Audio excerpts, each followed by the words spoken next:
Hello and welcome again to the class of Indian Polity. My name is Dr. Muhammad Danish, and today's topic of discussion is the Union and its territory. Okay, so up till now हमने discuss किया है constitution के बारे में, preamble के बारे में, okay, और पार्लियामेंट्री फॉर्म ऑफ गवर्नमेंट क्या होती है, प्रेसिडेंशियल फॉर्म ऑफ गवर्नमेंट क्या होती है। तो उसी कंटिन्यूशन में हम डिस्कस कर रहे हैं। आज हम डिस्कस करेंगे कॉन्स्टिट्यूशन का जो पार्ट 1 है, जिसमें संघ या यूनियन की बात की गई है, और इंडिया एज ए यूनियन और उसकी टेरिटरी क्या क्या है, कहाँ तक है, कौन कौन से स्टेट्स इंडिया का पार्ट है। ठीक है, सो उन सारी चीज़ों को हम डिस्कस करेंगे आज के सेशन में। ओके, सो आगे बढ़ते हैं। सबसे पहले हम बात करेंगे जो पार्ट 1 है कॉन्स्टिट्यूशन का, उसमें कौन कौन से आर्टिकल्स हैं और उसके क्या प्रोविजंस हैं। तो इन जनरल थोड़ा सा हम डिस्कस कर लेते हैं कि वो कौन कौन से आर्टिकल्स हैं और उन आर्टिकल्स में कॉन्स्टिट्यूशन के अंदर क्या मेंशन किया गया है। ओके, तो सबसे पहले जो पार्ट 1 है कॉन्स्टिट्यूशन का, उसके अंदर 4 आर्टिकल्स हैं, आर्टिकल 1 से लेके आर्टिकल 4। सो आर्टिकल 1 जो बताता है वो बताता है name and the territory of the union, कि यूनियन यानी कि जो हमारा इंडिया है उसका नाम क्या होगा, इंडिया और भारत, और उसके अंदर कौन कौन से स्टेट्स होंगे। तो ये एक आर्टिकल 1 बताता है इसके बारे में। आगे बढ़ते हैं। आर्टिकल 2 बात करता है एडमिशंस और the establishments of new states, कि कौन कौन से तरीके से जो नए स्टेट्स बनाए जा सकते हैं किसी कंट्री के अंदर। यानी कि अगर इंडिया की हम बात करें तो इंडिया में नए स्टेट्स का बनना, उनका वजूद में आना, उनका ओरिजिन में आना, ठीक है, वो जिक्र करता है आपका आर्टिकल 2। आर्टिकल 3 की अगर हम बात करें तो आर्टिकल 3 में जिक्र किया गया है formation of new states and alteration of the areas, boundaries और names of the existing states, यानी कि नए स्टेट्स का बनना और जो एग्जिस्टिंग स्टेट्स हैं, ठीक है, उनकी बाउंड्रीज़ में चेंज करना, उनके नाम में बदलाव करना। तो ये सारी चीज़ें जो है जिक्र की गई हैं आपके आर्टिकल 3 में। इन सारी चीज़ों को हम आगे फर्दर अगली स्लाइड्स में बहुत डिटेल में डिस्कस करेंगे, लेकिन इन जनरल मैं अभी बता रहा हूँ पार्ट 1 के अंदर क्या क्या है, article 1, 2 and 3। Similarly article 4। So article 4 बात करता है the laws made under article 2 and 3 to provide the amendment of the first and fourth schedule and supplemental, incidental and consequential matter. कहने का मतलब ये है कि इस आर्टिकल में बात की गई है आर्टिकल 2 और 3 के थ्रू जो भी नामों में चेंजेस किए जाएंगे या कोई नए स्टेट्स बनाए जाएंगे या जो भी नए स्टेट्स बनाए गए, जोड़े गए, ठीक है, और बाउंड्रीज़ में जो चेंज किया जाएगा या उनकी बाउंड्रीज़ घटाई जाएगी, बढ़ाई जाएगी, या 2 स्टेट्स को मिलाया जाएगा, या एक ही स्टेट से 2 स्टेट्स बनाए जाएंगे, या किसी यूनियन टेरिटरी को इंडिया में ऐड किया जाएगा। तो उन सब चीज़ों की वजह से जो शेड्यूल्स हैं, first and the fourth schedule, उसमें जो जो चेंजेस होंगे, जो अमेंडमेंट करना पड़ेगा या जो भी चेंजेस होंगे, तो उसका जिक्र किया गया है आर्टिकल 4 में। या जो भी आर्टिकल 2 और 3 की वजह से जो चेंजेस होंगे तो उसके इफ़ेक्ट क्या होंगे, जो कि मैंने लिखा है लास्ट में, supplemental, incidental and consequential matters. तो ये सारी चीज़ें मेंशन की गई हैं आर्टिकल 4 में। तो इन जनरल मैं बता दूं, आर्टिकल 1 बात करता है name and territory of the union, article 2 talks about the admission और the establishment of new states, article 3 talks about the formation of new states and alteration of the areas, boundaries और names of the existing states. और इन 2 article की वजह से जो first and fourth schedule में जो चेंजेस होंगे या उसकी वजह से जो फर्स्ट एंड फोर्थ शेड्यूल बनेगी, उसका जिक्र किया गया है आर्टिकल 4 में। ठीक है, तो अब हम बात करते हैं one by one. We will discuss the article 1। Now article 1 talks about the name and territory of the union. अब ये name and territory of the union क्या है? जब कॉन्स्टिट्यूशन बना और जब कॉन्स्टिट्यूशन बना तो उसके जब पार्ट्स बने, तो जो फर्स्ट पार्ट के फर्स्ट आर्टिकल में ये मेंशन किया गया था कि India that is the Bharat, India जो कि भारत है, अगर हिंदी में उसमें बात करें भारत, इंग्लिश में कहते हैं उसको इंडिया, तो इंडिया जो कि भारत है क्या होगा? It would be a union of states. ठीक है, India that is Bharat is a union of states, यानी कि जितने भी स्टेट्स उस टाइम थे इंडिया में, चाहे वो प्रिंसली स्टेट्स हों या कुछ स्टेट्स जो बाद में ऐड हुए, ठीक है, तो वो सब स्टेट्स जो है वो मिलके उनका कलेक्शन, जिसे हम बोलते हैं यूनियन, तो union of state is Bharat और इंडिया। तो ये मेंशन किया गया है उस आर्टिकल 1 के पार्ट 1 में, ठीक है। सिमिलरली उसका जो पार्ट आर्टिकल 1 का जो पार्ट 2 है वो बात करता है कि the states and the territories thereof shall be as specified in the first schedule.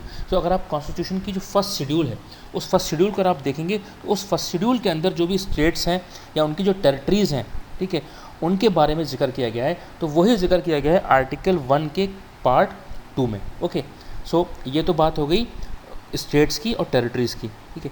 अब हम बात करते हैं इसी आर्टिकल 1 का पार्ट 3। उस पार्ट 3 में क्या बताया गया है कि जो भी स्टेट्स हैं उनकी टेरिटरीज़ क्या क्या होंगी, यानी कि कहाँ कहाँ तक उनकी टेरिटरी होगी, किस स्टेट की कहाँ तक बाउंड्री काउंट की जाएगी। यानी कि अगर उत्तर प्रदेश है, जो कि अब उत्तर प्रदेश है, पहले उसका नाम दूसरा था, ठीक है, महाराष्ट्र हो गया, बंगाल हो गया, तो उनकी टेरिटरी कहाँ तक है, कहाँ तक उनकी बाउंड्री काउंट की जाएगी, ठीक है। इसी तरीके से जो यूनियन टेरिटरीज़ हैं जिसका जिक्र फर्स्ट शेड्यूल में किया गया है, यूनियन टेरिटरीज़ कहते हैं वो टेरिटरी जिस पे सिर्फ यूनियन का कंट्रोल होता है, यानी कि जो भी लॉज मेकिंग बॉडी है वो यूनियन की होगी, यूनियन का ही रिप्रेजेंटेटिव वहाँ पर होगा एज ए एडमिनिस्ट्रेटर, ठीक है। सो ये तो बात हो गई आपके यूनियन टेरिटरी की। इसी तरीके से similarly such other territories S में बी एक्वायर्ड, तो जो नई टेरिटरीज बनाई जाएंगी या टेरिटरीज को एक्वायर किया जाएगा उन सब का जिक्र भी किसमें किया गया है, आर्टिकल 1 में। So India that is Bharat which is nothing but a union of states, तो ये जिक्र किया गया आपके आर्टिकल 1 में। अब थोड़ा सा और इसको डिस्कस करते हैं कि आर्टिकल 1 में ये बात बताई गई है कि जब ये इंडिया बना या भारत का निर्माण हुआ, तो ये जब हम बात कर रहे हैं यूनियन ऑफ स्टेट्स, तो यूनियन ऑफ स्टेट्स का मतलब ये है कि किसी भी स्टेट को अपने मर्ज़ी से इंडिया से अलग होने का राइट नहीं है। जैसे कि अमेरिका है, तो अमेरिका में ये सिस्टम है, या इसके अलावा भी जो और भी डेमोक्रेसीज़ हैं जहाँ पर फेडरल सिस्टम चलता है, तो वहाँ पर स्टेट्स को ये राइट है कि वो अपने आप को यूनियन से अलग कर सकते हैं। लेकिन यहाँ पर जब इंडिया बना तो इंडिया के बनने की कंडीशन अलग थी। हेयर इंडिया इज़ इनडिसॉल्वेबल, डिसॉल्वेबल का मतलब है, डिसॉल्वेबल का मतलब है कि इंडिया को डिसॉल्व नहीं कर सकते। No state has the right to secede from the Indian union. Secede से मतलब ये है कि अपने आप को इंडिया से अलग कर लेना, कि भाई आज उत्तर प्रदेश कहता है कि नहीं भाई हम इंडिया का पार्ट नहीं है, हम अपना अलग मुल्क बनाएंगे, या महाराष्ट्र कहता है कि हम इंडिया का पार्ट नहीं है या हम भारत का पार्ट नहीं है। तो जब ये इंडिया बना तो ये सब जो थे यूनियन ऑफ स्टेट्स के थ्रू ही आए थे। तो आगे बढ़ते हैं। अब अगर बात करते हैं India as a federation, federation का मतलब होता है ग्रुप ऑफ स्टेट्स, और एक एज ए कंट्री की तरह जब इंडिया निकल के आया तो ये कोई स्टेट्स का एग्रीमेंट नहीं था कि स्टेट्स ने आपस में कोई एग्रीमेंट किया हो कि हाँ एग्रीमेंट हम कर रहे हैं यूनियन के साथ कि जब तक हमारी मांगें पूरी की जाएंगी तब तक हम इंडिया का पार्ट रहेंगे, और अगर हमारी मांगों को नकार दिया जाएगा तो कि हम अपने आप को इंडिया से अलग कर लेंगे। तो इंडिया का बनना कोई स्टेट्स के एग्रीमेंट पे डिपेंड नहीं था कि हम ज्वाइन करें या ना करें। तो India as a federation it was not the result of the agreement by the states to join in, ठीक है। तो ये एक बात का ध्यान रखिएगा, और स्टेट्स और कंट्रीज़ में ऐसा हो सकता है, लेकिन इंडिया के केस में इंडिया इनडिसॉल्वेबल, ठीक है, it's a union of state. तो ये जिक्र किया गया है आपके आर्टिकल 1 में। अगर हम बात करें the union of India and the territory of India, ये दोनों ही वर्ड थोड़ा सा अलग हैं, दोनों में फ़र्क है। यूनियन ऑफ इंडिया मीन्स जो इंडिया का स्टेट्स हैं, सारे स्टेट्स हैं, वो स्टेट्स को मिला के ही क्या बनता है, आपका इंडिया बनता है, ठीक है। और अगर टेरिटरी की बात करें तो टेरिटरी का मतलब है कि इंडिया की टेरिटरी कहाँ तक, अगर ज़मीनी तौर पर उसे बात करें कि इंडिया की जो पहुँच है, तो टेरिटरी में आपका जो आपने देखा होगा जो समुद्र के जो 200 नॉटिकल माइल तक का एरिया होता है, तो वो इंडिया की टेरिटरी में आता है। 200 नॉटिकल माइल्स यानी कि जो सी शोर लाइन होती है, जो समुद्री किनारा होता है जहाँ पर इंडिया के जो भी आपके जैसे तमिलनाडु है, केरल है, गोवा है, तो वहाँ की बाउंड्री से 200 नॉटिकल माइल तक जो है इंडिया की टेरिटरी में ही काउंट किया जाता है। सो अगर हम बात करें टेरिटरी की, ठीक है, तो the union of India includes only the states. तो यूनियन ऑफ इंडिया में काउंट करे जाएंगे सिर्फ स्टेट्स, ठीक है, ओके। और टेरिटरी में बात की जाएगी जो है आपकी बाउंड्री कहाँ तक है। सो अगर हम यूनियन टेरिटरीज़ की बात करें तो यूनियन टेरिटरीज़ जो हैं वो यूनियन ऑफ स्टेट्स का पार्ट नहीं है। अगर आपको थोड़ा सा समझने में आसानी हो कि जितने भी यूनियन टेरिटरीज़ हैं जैसे कि दादरा एंड नगर हवेली और अंडमान निकोबार, तो वो यूनियन ऑफ स्टेट्स नहीं है। लेकिन अगर हम टेरिटरी की बात करें तो टेरिटरी में स्टेट्स ही नहीं यूनियन टेरिटरी भी आती हैं। तो इससे थोड़ा सा आपको समझने में आसानी होगी कि जो यूनियन टेरिटरीज़ हैं वो यूनियन ऑफ स्टेट्स नहीं है। बात समझ रहे हैं आप? जो यूनियन टेरिटरीज़ हैं वो यूनियन ऑफ स्टेट्स नहीं है, लेकिन जो टेरिटरी ऑफ इंडिया है उसमें स्टेट्स भी आएंगे और यूनियन टेरिटरीज़ भी आएंगी। इसके अंडमान निकोबार है, चंडीगढ़ है, और जितनी भी यूनियन टेरिटरीज है, दादरा नगर हवेली, दिल्ली, पौदुचेरी, तो ये सब यूनियन टेरिटरीज़ हैं, यूटीज़ में आती हैं। तो ये एक तरीके से आपके इंडिया की टेरिटरी में तो है, लेकिन यूनियन ऑफ स्टेट्स नहीं कह सकते इसको हम, ठीक है। तो ये थोड़ा सा इसका फ़र्क हमें समझना होगा। तो ये सारी चीज़ें किसमें मेंशन की गई हैं? It is mention in the article 1 of the constitution of India. Okay, so आगे बढ़ते हैं। Now we will discuss the article 2। Article 2 बात करता है admission and establishment of new states. So जो स्टेट्स पहले इंडिया का पार्ट नहीं थे या आज नहीं हैं, तो उनको इंडिया में जोड़ना, ठीक है, उनको एस्टेब्लिश करना, उनको इंडिया में जोड़ना, ये जिक्र किया गया है आपका आर्टिकल 2 में। सो पार्लियामेंट को जो है बाय लॉ ये राइट मिला हुआ है कि पार्लियामेंट जो है इंडिया यानी कि यूनियन में नए स्टेट्स को जोड़ सकता है अगर उसे लगता है कि ये करना ठीक है। तो ये पार्लियामेंट को एक राइट मिला हुआ है ऐसा करने का। तो इसका एग्जांपल मैं बता देता हूँ, जैसे कि फ्रेंच जो सेटलमेंट्स थे, जो फ्रेंच कॉलोनीज़ थी जो पौंडीचेरी में, उनको इंडिया में जोड़ा गया, इंडिया के यूनियन में जोड़ा गया। कराईकाल, माहे, यमन, सिमिलरली जो पोर्चुगीज़ सेटलमेंट थे गोवा में, उनको इंडिया के यूनियन में पार्ट में जोड़ा गया। दमन, सिक्किम, इसी तरीके से और एरियाज़ हैं जो पहले इंडिया का पार्ट नहीं थे, या अगर कोई ऐसा है जो इंडिया का पार्ट अभी नहीं है तो उसको भी इसी तरीके से जोड़ा जा सकता है। तो पार्लियामेंट को ये राइट मिला हुआ है, ठीक है। तो ये बात करता है आर्टिकल 2। आगे बात करते हैं हम आर्टिकल 3 की। तो आर्टिकल 3 में बात किया गया है formation of new states and alteration of areas, boundaries और names of the existing states.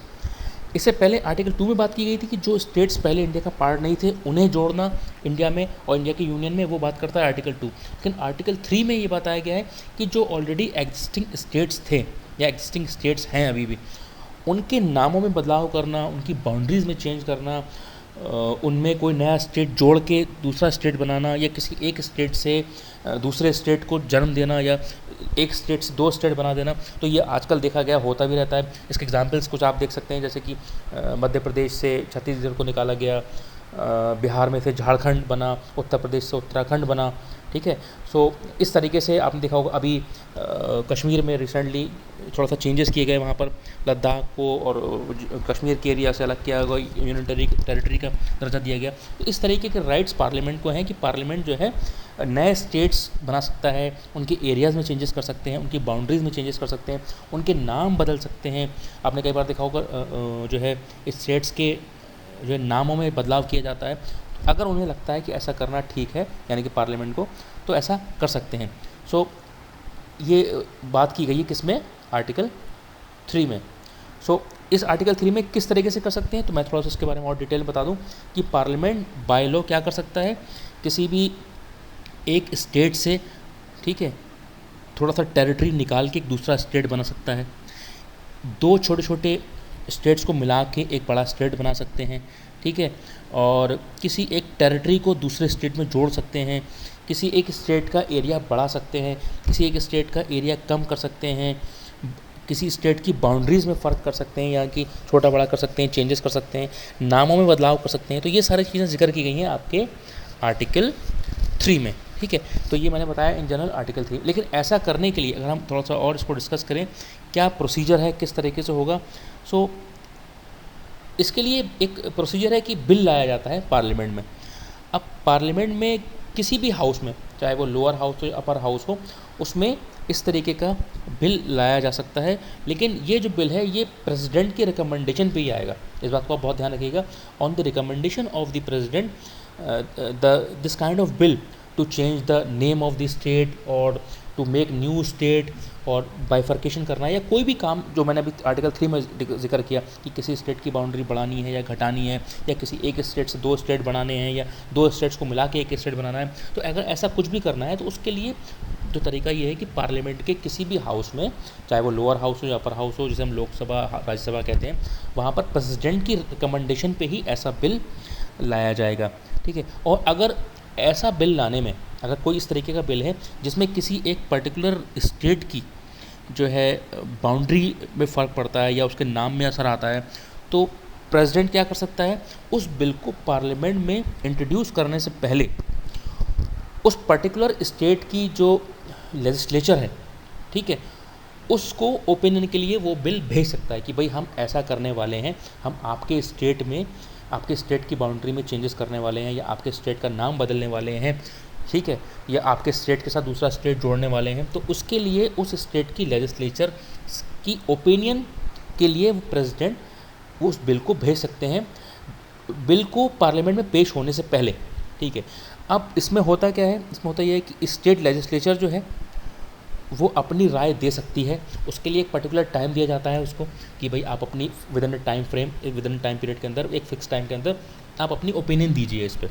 लेकिन वो ओपिनियन का मानना या ना मानना वो डिपेंड करता है प्रेसिडेंट के ऊपर। प्रेसिडेंट चाहे तो उस ओपिनियन को मान भी सकता है, नहीं भी मान सकता है, और विदाउट, अगर वो कोई रिकमेंडेशन देते भी हैं, जो पर्टिकुलर स्टेट है, अगर वो कोई रिकमेंडेशन देता भी है तो उसको वो प्रेसिडेंट चाहे तो मान भी सकता है, नहीं भी मान सकता है, और ओरिजिनल फॉर्म में जो बिल भेजा गया था उसी फॉर्म को वो अपने हिसाब से पार्लियामेंट में पेश कर सकता है। तो सिर्फ एक ओपिनियन के तौर पे भेजा जाता है। अगर वो लेजिस्लेचर यानी कि स्टेट लेजिस्लेचर जो है, या विधानसभा जिसे हम बोलते हैं, अगर विधानसभा अपना कोई ओपिनियन नहीं देती है तो ये मान लिया जाता है कि उसको उस बिल से कोई प्रॉब्लम नहीं है, उसके लिए कोई फ्रेश रेफरेंस दोबारा से उस स्टेट लेजिस्लेचर को नहीं दिया जाता है, ठीक है।